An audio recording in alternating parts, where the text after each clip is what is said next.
गैर मुल्की कर्जों को पूरा करने के लिए मुल्की खजाने में डॉलर्स की कोई कमी नहीं। Governor State Bank Jameel Ahmed ने कहा है कि ज़र मुबादला की लिक्विडिटी की कमी के बारे में फिक्र करने की कोई वजह नहीं है। हमारे ज़खायर 7.9 बिलियन डॉलर से ज्यादा हैं, जो किसी भी जिम्मेदारी को पूरा करने के लिए काफी हैं। उम्मीद है कि गैर मुल्की कर्जों की रीफाइनेंसिंग के बाद आने वाले दिनों में ज़र मुबादला ज़खायर में बेहतरी आएगी।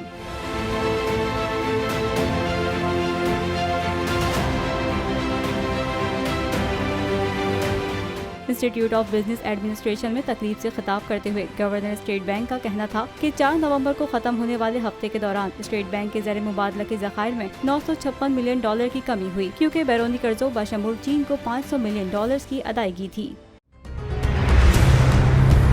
कप्तान का हकीकी आजादी मार्च, बोल न्यूज की खुसूसी कवरेज। ये एक फैमिली मार्च है। हकीकी आजादी मार्च जो है जीटी रोड पर रवां दवा है। बोलने की हक और सच की बात। इमरान खान के कंटेनर के करीब फायरिंग का वाकया पेश आया। फायरिंग से जख्मी अस्पताल मुंतकिल। कातिलाना हमले से किया पर्दा चाक।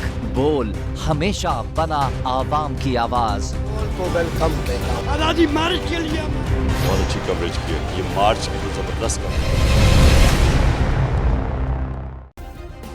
सब्सक्राइब करें और बेल दबाएं ताकि कोई खबर रह न जाए।